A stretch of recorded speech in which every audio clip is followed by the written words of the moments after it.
অনেক ইচ্ছা ছিল পৃথিবীর সবথেকে বেশি গম্বুজ বিশিষ্ট মসজিদটি দেখার।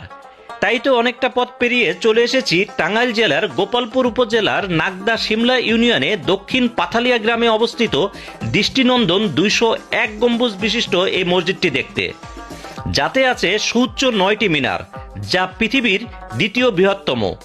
2013 সালে নির্মাণ কাজ শুরু হওয়া এই মসজিদটি নির্মাণে ব্যয় ধরা হয় প্রায় 100 কোটি টাকা। 15 বিঘা জমিতে স্থাপিত মসজিদটির দৈর্ঘ্যে 144 ও প্রস্থে 144 ফুট। প্রায় 15,000 মুসল্লির নামাজ আদায় করার ক্ষমতা সম্পন্ন এই মসজিদটির প্রধান দরজা নির্মাণে ব্যবহার করা হয় প্রায় 50 মণ পিতল।